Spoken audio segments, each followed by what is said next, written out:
Hi everyone, I'm Daniel, and welcome back to Quick Learner, my Arkham Horror the Card Game video channel. Today I'm going to talk a little bit about something that one of my viewers suggested. So let's go ahead and show you this viewer question from not so long ago, but honestly I've got a huge backlog of ideas and suggestions. Viewer suggested content, always welcome, but this one really is something I've been thinking about a lot over the past few days. So let me just read this one out to you. I'd love tips on how to assess my deck during play. I tried to follow your good advice on deck building and then play a scenario like Midnight Masks or Excelsior, and I'm not yet skilled at knowing if my deck was good or bad, or if I just got hosed by RNG. I think this is a really complicated question and a really interesting one to talk about. This is not going to be a scripted video. If you can tell, I'm just talking off the cuff. I do have a lot of notes here to share with you, a lot of ideas I've been thinking about over the past few days on this particular topic. So I think what's really cool about this question is it inherently asks about the deck, right? It inherently says maybe it's the deck that was good or bad, but I think it's actually more than that, and it's more than just the RNG as well. So what we'll be talking about throughout this video is how to evaluate what went on in a scenario that you just played. In other words, if things went well, or if things didn't go so well, and what you can do about that. And correctly identifying what was responsible for what, I think is really critical in doing well in this game. So overall, I'm going to call this video Learning the Right Lesson. When you play a scenario and you're moving on to the next one in a campaign, for example, or you want to improve your deck or deck building in general, how do you know what was your deck, your own choices, or something like the commenter says, just getting hosed by the randomness in this game, of which there is quite a bit. So let's break it down. First off, I would like you to think about what caused you to struggle. So it's hard to diagnose these things unless you, of course, are doing the evaluating yourself. So I've got a few things for you to think about in terms of what caused you to struggle. And this is based on one of my very first videos, which was basically a series on what are the challenges in Arkham Horror the card game. And I went over three basic concepts, basically the doom that causes you to end the scenario before you're able to finish off your objectives on the act. So this is like going too slow. My second video in the series was on how to pass skill tests. So if you are failing skill tests, too many of them, that's something you need to mark down. You know, why is it that you're not passing the skill tests? What are some things that you can do to help improve passing skill tests? And then finally, I talked about managing resources. So all the cards in the world, all the cool events that are sitting in your hand and you can't use them, right? That's a problem because maybe you've got a really important dynamite blast to throw down to solve some problems on the board, but you don't have the 4 or 5 resources to spend on it. Or maybe you just don't have enough cards in your hand. More cards, more options to deal with whatever the problem is. And if that's something that you are recognizing being a problem, then you need to increase the number of cards that deal with your economy. So those are, I think, 3 basic things to think about. But in the course of putting together this video, I thought about a few more things to be considering.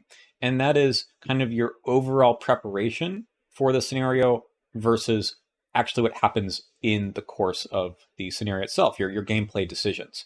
So I think that the deck building, while very important, is just one part of the story. For preparation, in other words, things that you do before actually starting the scenario, it has to do with the team composition as well. So it's not just the cards in your deck, but are you making a good team that can deal with the challenges of most scenarios in this game? Are you able to get clues? Are you able to fight enemies? Are you able to deal with the mythos in some way? Those are things that can be balanced across each of Investigator, but also maybe across all the members of your team if you're playing with more than one person. But also, you can think about synergies with the team itself. So if your investigators are sort of fighting over particular tasks, then you didn't do a good job of preparing your team. If you have no one who could get any clues, right, you didn't do a good job of building a good team. So maybe that's one of the reasons why you didn't do so well in the scenario. However, I actually think that the gameplay decisions are maybe more important. There's a certain baseline of deck building that I think is just reasonable, especially if you're going to get decks off of Arkham DB or suggestions from other people. You need to know how to pilot your deck. And that is not an easy thing. And some of that comes from just learning the cards. What do your cards do? When are the best times to be using your cards? You don't want to be fighting your investigator ability, right? You want to be using your investigator ability as much as possible, and there should be, synergy between what your deck is trying to do and what your investigator card itself wants to do. So sometimes your decisions might be poor because you're ignoring those sorts of things. Or you realize going back that maybe just some basic things in the course of the game, you shouldn't have drawn a card at a certain point, or you should have drawn a card at a certain point. You needed one more resource. You should have set up more earlier. I think the community underrates these sorts of things, the gameplay decisions themselves, insofar as it's hard to talk about them. They're very contingent upon the scenario that you're playing and all the other variables that comprise the board state. However, I would recommend watching a lot of people play the game in order to learn basically what goes on in our mind as we are making these decisions in game. I know that the gameplay videos on my channel and basically everywhere else do not get a lot of views, and I know why. But if you are new to the game, I really suggest you watch me, Justin from Playing Board Games, Superfang99 is a great channel with gameplay, PAX as well, and we all try to narrate as much as possible what is going on in our head to explain why we're making the choices that we do. Yes, sometimes it's obvious. You play your Cyclopean hammer and you just swing the hammer over and over. However, more scenarios and more cards require you to do a little bit more than just play weapon, pass test, right? So I just put another plug in for all of us that watching our gameplay videos should be informative, right? Entertaining too, but also educational about how to play the game better. And this comes with a lot of experience of your own as well, but I think just listening to what other people do can help. Maybe you're watching and you can think about, hey, here's what I would do, and then you wait to see if we do the same thing or not, and feel free always to reach out and say, hey, why did you do this? Sometimes the answer is, I wasn't thinking, and that's totally fine, right? When you're watching things go by much more slowly, thinking about what would happen, post hoc, you can see that, maybe you made a bad decision or made a bad decision, but that's part of how you learn, right?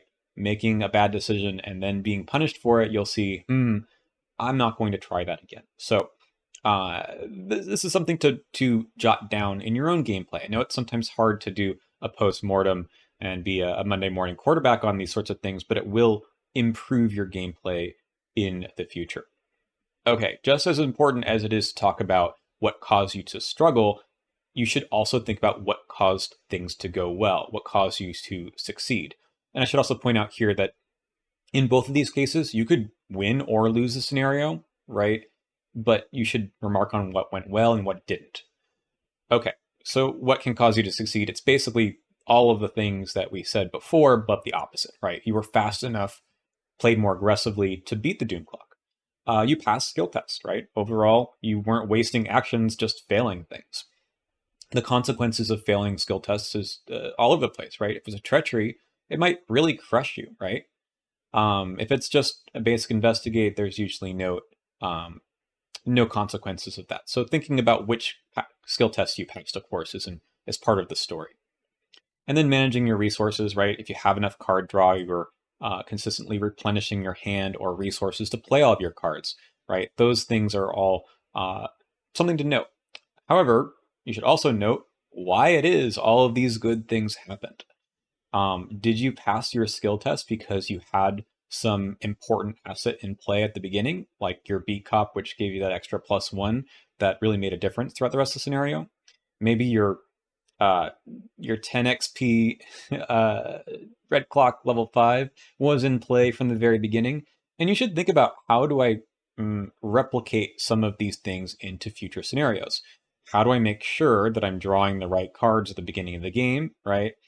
And how it is that you are managing resources so you're not running out of these resources.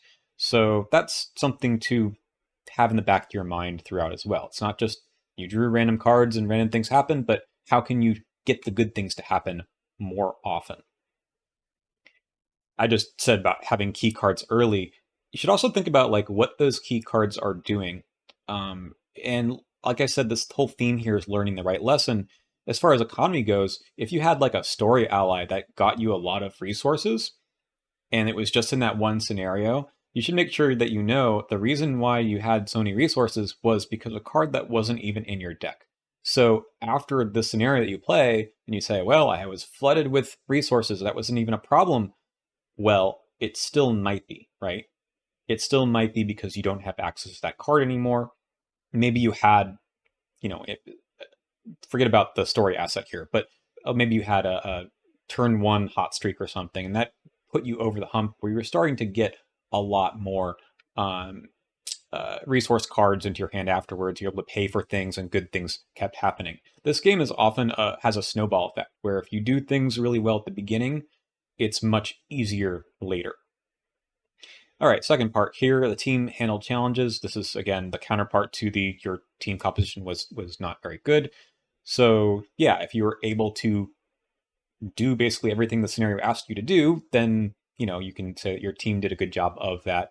And you can go back and say, all right, this person was really good at getting clues. They should continue to do that. This person seemed to have a good answer for evasion. They should continue to do that.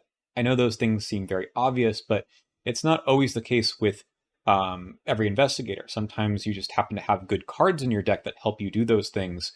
And you might just now know, okay, I can rely on that person to do this. And then lastly, good gameplay decisions compared to the poor ones I talked about before. And it's hard to always say what was a good gameplay decision, but I often at the end of a scenario think back to a really crucial spot where I made a few moves, I figured out the line, as it were, and followed through with that plan instead of playing a little bit like my hair is on fire and then being punished for that later. So you can sometimes see like, oh, that was the turn where things turned around and things started to go well after that. So again, doing a little bit of postmortem, I think, can be very helpful for learning your own deck, your own play style, and what the team is capable of doing. All right, it is important though that every scenario is different. And what I mean by that is clearly there are a few things that every single scenario asks you to do: get clues, deal with enemies in some way, deal with the mythos. But the truth is that they all kind of have different numbers of what percentages rather, of how much you need to do each of these things. So one scenario might be very clue heavy. The next one might not be. So it's important to not learn too much from any one scenario. What's good in one scenario just might not be good in the next. And that's true from campaign to campaign. To me, the really fair, good campaigns should telegraph this to some extent, that you will continue to need a particular stat that you're testing all the time, or evasion is really good, or evasion is really bad, something like that, where things don't change too much. But it's true that they can't just make 8 scenarios that are exactly the same. They're going to give you some variety in terms of the challenges. So again, a certain card may not be that important anymore, and you just have to not overreact. A lot of good cards put in your deck are the ones that are good in any circumstance, right? Things that give you just a generic plus skill boost. Skill cards like Unexpected Courage, while they are kind of underwhelming, at least are going to be good in every situation. So having some amount of that in your deck allows you to be somewhat adaptable. Speaking of, if you are playing the campaign or scenario again, you can tech the scenario, right? And I don't just mean in terms of deck building, like the card adaptable will help you do, but in your gameplay, right? The strategy that you actually have in the game itself may be based on what you know is going to happen. Is the game a little bit more boring if you can anticipate everything? Not necessarily. It's sometimes really fun to know, okay, when the next turn comes around, we know this enemy is going to spawn, therefore I'm already ready for it. The flip side, though, it's really hard on your first time through any given scenario or campaign because you don't have that information. And that's fine, right? That's part of what makes the game fun, I think. But the next time through, it may seem a lot easier just because you are particularly well suited for the challenges that come up. So that's fine. If you choose to tech the scenarios or at least build your deck appropriately, that can make things a lot better. But then, of course, again, every time you play each scenario, things will be a little bit different because of just the general randomness that comes out of the encounter deck. Speaking of, let's get back to sort of the main part of the question is not just how do you evaluate what happened in your own deck and own decisions, but what about what is random? So RNG just refers to randomness in general. This is going to be things like pulling from the chaos bag, things like drawing things from your own deck or the encounter deck, right? So how do you know if it was your fault, your responsibility for fixing versus just randomness? And I've got a few examples of this. And remember, often we just think of RNG as being related to bad luck, but the truth is that it also can cause good luck to happen. So here are some examples of exactly the same kinds of things, but one is something that is really lucky, and the other flip side is you did something really good, you followed all of the right advice, but then you just had bad luck. So having one weapon in the deck and drawing it early, it's as if you don't need any other weapons, right? If you've got one really good melee weapon and you just need the one, you got it early, it seems to indicate that your deck doesn't need more than one weapon. Don't learn the bad lesson though, right? The wrong lesson here would be, I only need one weapon. That's just not true. You got really lucky. If you have 6 weapons in the deck, which is a pretty good number, honestly, 4 to 6 is fine, honestly, and you draw none of them early, it happens, right? That's pretty bad luck. It happens multiple times, that's extremely bad luck. Passing many tests that you were at even or worse, don't try to do this. If you pass a lot of these, it was good luck. Drawing a lot of elder signs that were impactful. Again, you cannot plan on these things happening, but they do make a big impact. I mean, honestly, a lot of these things that we talk about in this video that are maybe more on the lucky side, well, honestly, a lot of things have a lot of impact, but I would say a lot of these good luck, bad luck examples have a huge impact on the game, right? Passing a test that's, otherwise going to devastate your board state is, maybe it's really lucky, but it means a lot. Versus if you get really bad luck and draw an auto fail, for example, on a test that you committed all your cards to, and you really need to just hit the enemy this one time and you draw the auto fail, it is bad luck. Now, if this happens a lot, right, failing a bunch of tests that you were up like 3 or more, that's awfully bad luck. And there's not much I can say that will help you, right? You just drew poorly. You don't want to completely contort your deck so that you're always planning for the bad luck, but there are a few things that you can do to react to this. Last example here, mostly drawing harmless treacheries is really good luck. If you draw all of the willpower treacheries and you have 5 or 6 willpower, that's great, right? It's not even a problem. The bad luck is if you draw these dangerous treacheries instead, and none of the ones that were really easy for you. That's pretty bad luck. But as I just said, there's a lot of things you can do to mitigate or react to bad luck if it's part of your game plan. There are cards to give away treacheries to other players. There are cards to cancel treacheries. There are cards to take treacheries from other people. If that's part of your game plan, because you know that, I don't want to say that someone has bad luck inherently, that's just not a thing, but if you know that the getting really unlucky is going to be a huge problem for your particular deck or investigator, there are ways that you probably should factor this into your game plan. So if you're a rogue, this is kind of the classic one, and you have 1 willpower, taking 2 copies of You Handle This One to throw away those treacheries to someone else is a good idea. Having cards like Lucky, right? If you know your stats aren't going to be very high, there's a reason it's called Lucky, right? And there are ways of drawing things out of your deck, including more tutoring effects, prepared for the worst, backpack, etc. for getting your weapons, also a pretty good idea. So those are maybe generic good things you should be doing anyways, but just sort of recognize that maybe sometimes there was nothing you can do and losing is just part of the game. It wouldn't be an interesting game if everything were totally predictable. All right, last thing to talk about are what are some options for changing your deck after you've played through and you've evaluated what your deck was doing well and what it wasn't doing well, some things you can think about. So if you were pulling a deck from Arkham DB, there might have been like suggested things to eventually get into your deck to make the deck actually be what it's supposed to do. Maybe it's supposed to be a combo between a couple of different cards. So you might just say, forget what happened in this scenario. There was some randomness, things just happened. I'm going to continue to stay the course and do the same planned upgrades I was always going to do. That's a perfectly fine option, honestly. If you really need to have that, I don't know, whatever the cute, cool combo card is in your deck, put it in your deck. It needs to be there to make the rest of the deck work. However, if you are more a fan of reacting to what just happened, you can think about shoring up those weaknesses, right? You notice that you weren't passing enough tests, and you recognize that maybe it was because you just didn't have enough skill cards or other ways to boost your number, and you need to get up to a certain number, you just couldn't do it. So you probably should spend some of your XP improving that. However, maybe you look at things that went really well and you say, look, I'm not going to waste my time with the things that are going to hurt me because I'm never going to be able to pass, willpower tests. I've got only 1 or 2 willpower.